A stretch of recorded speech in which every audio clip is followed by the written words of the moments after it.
What I'm about to share with you is probably the most advanced Etsy seller strategy that I have to offer. At this point, I have shared thousands and thousands of hours of free information about how to build a business on Etsy, whether it's from listing optimization, SEO, research and development, Etsy ads, follow-up, and brand loyalty. There is really no stone unturned in my channel. I've covered just about everything. But in this video specifically, when I think about what separates mediocre shops and really high level shops that are successful for many, many years to come, this is it. This is what separates the just okay shops and the just for the right now shops and the shops that are successful for many, many years. Even if you wouldn't consider yourself an advanced seller yet, this is a super beneficial video to watch and an exercise to go through, because if you do have a goal of becoming, a six-figure, later six-figure, maybe seven-figure seller, you're gonna want to adopt these practices. I myself consider this as advanced as it can get because it's something that I failed in with my first company. It would have turned my seven-figure a year company into a multiple seven-figure a year company. And while I'm not gonna go back and try to fix the mistakes that I made with my brand, hopefully these lessons can contribute to your own business for you to far exceed what I even achieved. All right, so let's get into it. When you are in a startup environment, when you launch your business for the first time, you are everything. You are customer service, you are the design department, you're the photography department, you're listing optimization, you are research, keyword research, SEO, you are wearing every single hat. And the startup phase can be really fun and really exciting as you're watching you bring your products to life, your ideas to fruition. And the whole journey that you go on is something sort of like this. The first phase of this is called the discovery phase. You're introduced to this business idea or a business model, and you're super excited about starting this new business that might help you quit your job. Or maybe if you're young and starting your career for the first time, you're deciding that this is what you want your career to be. This then turns into what I call the limbo phase, where you are doing all the research and you're just consuming all of the information for free on the internet and just learning what you need to do to be able to actually build this business. And then you launch that business, and phase 3 is you get a proof of concept. So you're like, all right, we got a proof of concept of what we want to have to sell. People are buying my goods for the first time. So we've validated that I didn't just waste a bunch of time, energy, and money developing a product line. And we have a proof of concept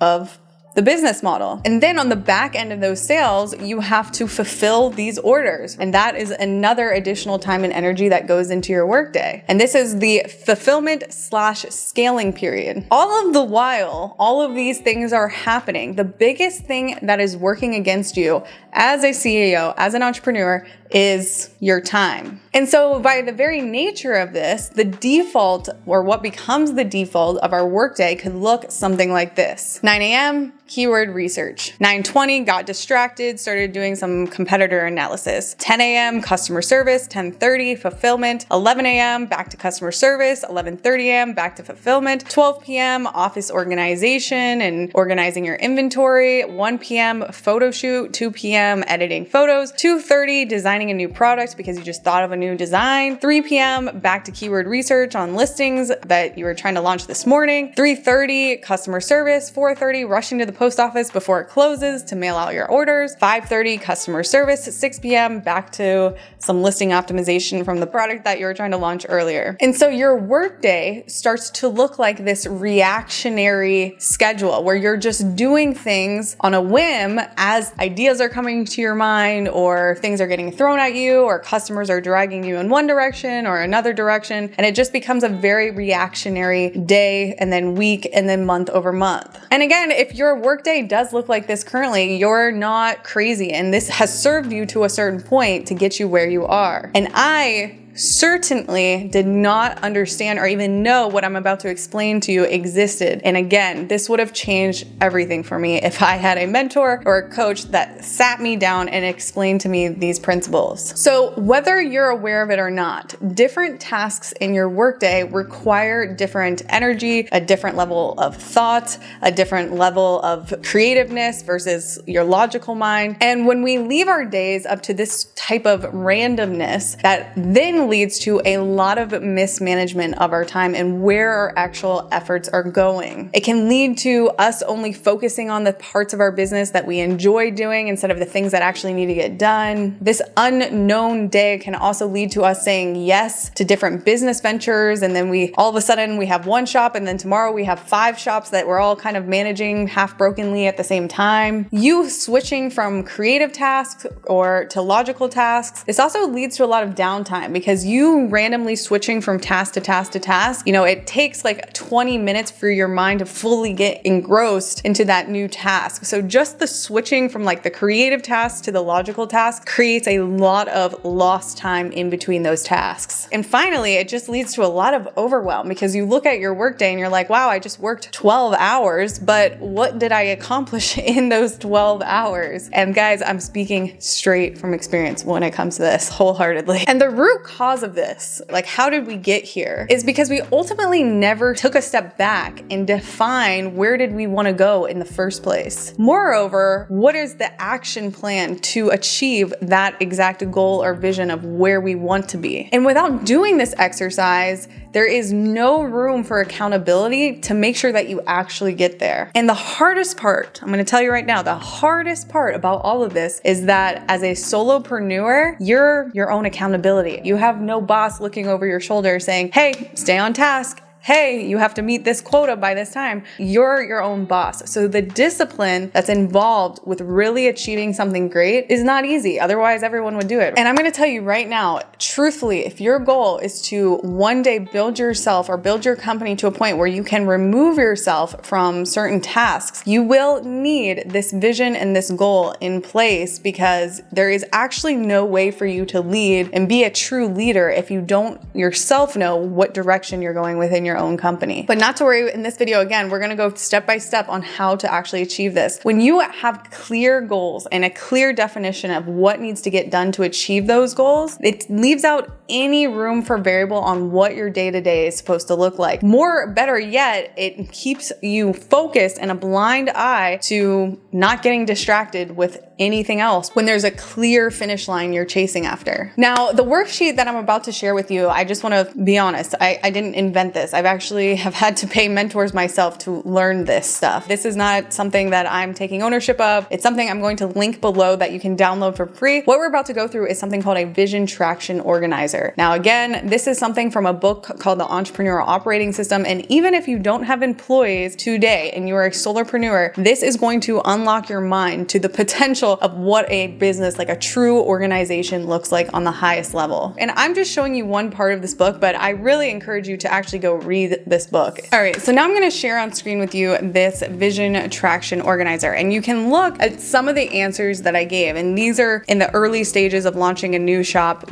some of the responses that I would give you for reference, for your own use case. So the first thing that we need to define is our core values as a company. And again, even if right now you have nobody in your organization and it's just you already want to be visualizing what, when you do grow, if you want to grow to have more help or more employees, even if that means one other person, we want to build an organization that is living up to our accountable core values of what we want to withhold for ourselves and for other people that may enter the organization later on. So for example here, the things that I really value or the things that I think are super important if I'm hiring an employee is having a growth mindset. Like, I don't know isn't an answer. There's the internet to find out any answer to anything. Are always on the same playing field, that we're going to grow and adapt as markets, as business, as the startup grows and changes. We have a growth mindset. We're passionate for what we do. We enjoy what we do because we're good at what we do. And again, we're adaptive. A core focus here is you're defining the purpose, cause, and passion for why this business exists in the first place. I'm going to tell you right now, money is not the core purpose for why you're starting your business. There has to be a deeper reason why your business exists. And if right now, if you have that conversation with yourself, it's like, I'm just chasing money, those types of businesses just don't last. It doesn't last. There has to be a deeper connection to why your product or your service exists. And that is what you're defining here. Here's an example for a handmade business that's selling home decor, bringing handmade storytelling home decor to our customers, building products with ethically sourced materials that resemble more than just a standard object in your household. So storytelling products with a mission, with a meaning, sourced from authentically sourced places, ethically ethically sourced places, all of that stuff. The niche is home decor. Then we want to define what the 5-year target is. So become a top selling home decor shop on Etsy.com, only get to work on things I like to design and photo shoots, quit my 9 to 5, work 3 to 5 hours a day, 80K plus per month, motivated team inspired by our company and what we produce. So this is you taking a step back and actually writing out what your day looks like, what numbers you're doing, what is the dream for you, what does your life look like in 5 years. I would go crazy. I would go down to how many vacations you take a year, how many products you have, how many employees you have. Really visualize what do you want your life to look like in 5 years. Then we're gonna get into the marketing strategy. So the marketing strategy, the target market / the list. Home shoppers looking for quality, high-end conversation pieces for their home. So in this example, if this is a high-end home decor brand, that's the exact customer avatar. I could even add in there people that are attracted to the West Elms of the world or the CB2s of the world to get more specific on that customer avatar. What are the 3 unique? So what are your unique value propositions that you're bringing to your shop? And this is very important. You have to have some angle of competing when you launch a business, right? You can't just be like everybody else in a super saturated place, right? You have to do something better or more of something than other people. So in this example, the unique is that it's actually handmade goods in a market where everyone's just reselling stuff from China, or it's storytelling with our creative marketing because it's a family business. We're showcasing the process of how we make our goods. We're showcasing how the family is involved. We're showcasing the ethically sourced place that we get our stuff from. And then also we offer more variation than anyone else, because the quality control for the product is so difficult that we do all the difficult things that nobody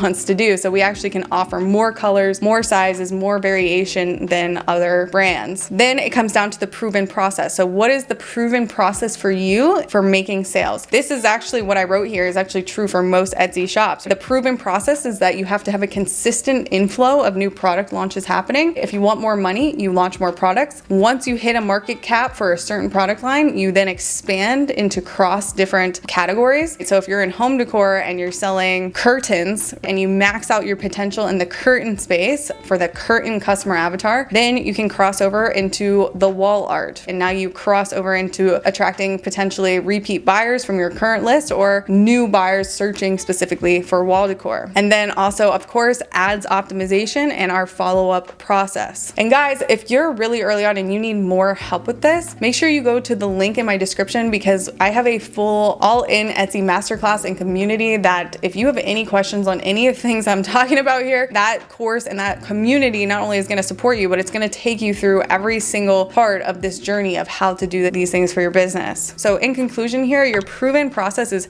how are you going to get customers? What I put here, follow-up, ads, our launch process, crossing categories, these are pretty standardized growth tactics for an Etsy shop. Then we're going to move into painting our 1-year picture. And we're actually going to give that a date. So I put here August 1st, 2025, and we're gonna paint the picture of what we actually want in terms of revenue, profit, and measurables. So if you're launching your store for the first time, you obviously don't have any previous data to go off of. So what data do you wanna go off of? You wanna go off of projections based off of competitor analysis. So if I was somebody that was wanting to build a home decor store, I would wanna go find competitors, potential competitors that are attracting the same customer avatar as me and project numbers based off of their sales volume, based off what you can see. You can see how many sales they've had. You can also see how old their shop is. And so you want to gauge the amount of potential revenue they're doing based off of the amount of sales they have had and break that up. And then you want to, look at their sale prices and kind of make an estimate of their average order value. So what I put here, by 1 year, I want to be doing $30,000 a month revenue, 8K month profit, which is about 25% profit margin after marketing. And that measurable to get me there is about 600 sales per month. If you found that 600 sales per month based off of, what your projected AOV is, your average order value. And then we need to define what does that look like. So for here, I put, what does that look like? Launch our first 300 listings in the wall art category, consistent product launch system in place. So we've built a product launch process. We've removed myself from customer service. We've removed myself from fulfillment because customer service and fulfillment are usually the lowest hanging fruit and the easiest thing to remove yourself from once you have a proven process of how to make your products. Like you've made the prototype and then now you can teach someone how to make that prototype as well. And then also get my ads to $1,000 a day spend profitably. And if you guys don't understand Etsy ads is one of the core things that get you to your max profit potential on Etsy. You can't hit your max profit potential without Etsy ads. Etsy ads aren't about more revenue, they're about making more profit. So again, if you guys need more help on that, there is also a completely free training down below for Etsy ads and how to get to your max profit potential with ads. All right, now we're gonna scroll down to the next part of this sheet and we're gonna talk about the 1-year plan again. The 1-year plan here is kind of just repeating some of the things that we had above. The only thing that I added here is the measurables, which is 600 sales with a $50 AOV, and that's gonna get me to clearing a 30K month revenue with an 8K profit in the first year. Now, the middle section of this is something called rocks, and I put my future date at the end of Q4 since we're already almost into Q4 anyway. By December 31st, we want to have tried to achieve these things. So revenue goal, $10,000 per month. That's a $2,600 profit per month. And the measurables here is about a 200 sales per month. Now, this is our goals for the quarter. So we need to break down what is realistically achievable for this quarter so that we're in line to achieve our 1-year goal. So if we need 300 new listings by the end of the year, and again, this is 300 new listings, that doesn't mean 300 new products, because the way that I teach or the way that I do things is basically one new design for me can yield 2 to 3 new listings. So it doesn't mean I need 300 new products for the end of the year. It means I need 300 new listings. So that means that we need to be launching a consistent 25 listings per month. If you do 300 divided by 12, which for me, that's about 6 to 10 new actual designs per month. So 10 new designs per month. We split test every new design at least twice with 2 different images, bundling it different ways. So 10 actual new products could yield at least 25 new listings since we test out so many things. And then other things that are achievable for this quarter. We're not gonna try to hire somebody for this quarter since we need to make money first, but I'm at least gonna start building our SOP, standard operating procedure processes for customer service. We're also gonna build that same SOP for our fulfillment. And what an SOP is producing a living document where I'm documenting how I handle my customer service so that there is an if then that scenario for every single question, comment, or concern that comes into my customer service, so that the day I hire somebody else to do my customer service, I have a document that technically I could hand to them and I say, here's your guidebook. Now, that doesn't mean you're not going to train them. It just means that you have it written down on paper what your own processes are. And it's the same thing for how you do your fulfillment. We have fulfillment workflow diagrams that we've built of every step-by-step scenario that we do to get our products to our customers. And then our first goal for the quarter here is not to get our ads to $1,000 a day, but our first, maybe realistic goal, I put $500 spend by the end of the quarter, but maybe, realistically it could be, I just want to get my ads to at least $100 a day and spend whatever is realistic for you. But to be more specific, I said get ads to $500 spend per day, that at a less than 15% marketing cost percentage. If I just lost you there and you don't know what that actually means or what that looks like for your business, again, I have a completely free Etsy ads training that's going to show you how to analyze your ads on the highest level to hit your max profit potential. Okay, and then finally, we have an issues list, which are all the things that are blocking us from achieving these rocks. So for example, one of our first issues could be that we need to build out a meaningful calendar and learn how to time block, because we don't know how to time block our days. Maybe that means that, in order to launch this,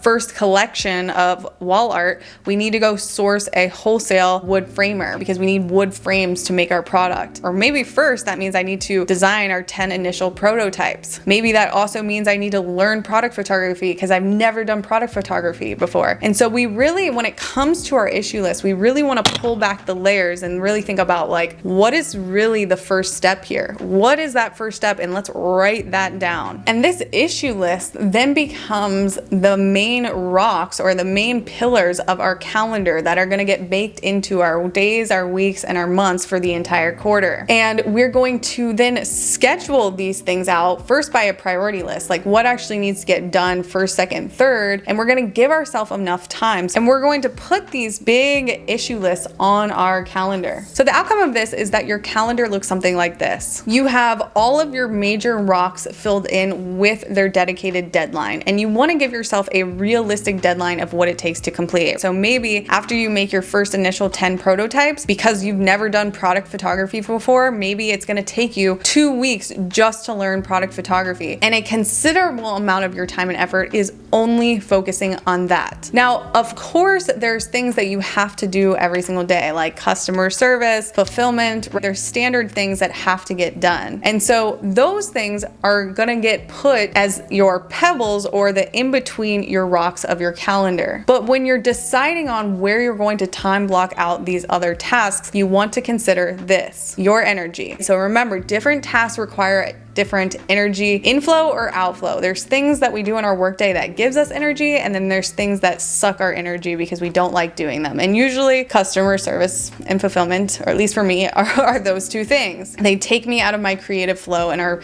busy work tasks. And so what you want to do is energetically time block your weeks based off of what tasks do that for you. So if you are a very creative person and you like, being creative, then you might want to consider time blocking your photo shoots or your design work in the morning, and you don't even look at your customer service until that part of your day is done. And then energetically in the afternoon or the later in the day, you can focus on customer service and fulfillment. But remember, the pillars of your weeks and your months are that your rocks are the biggest things that you have to achieve. And you're not trying to achieve 2 rocks at the same time, because we made a priority list of what has to get done first, second, third. So outside of our pebbles, we're focusing on our big rock for that few weeks or however long it's going to take you to complete it before moving on achieving the next rock. And of course, the hardest part about all of this is having the discipline to stick to it. But when we have a clear vision and we have a clear action plan, this keeps a blind eye to anything else that's getting thrown at us. No second Etsy shops, no new business ventures, no doing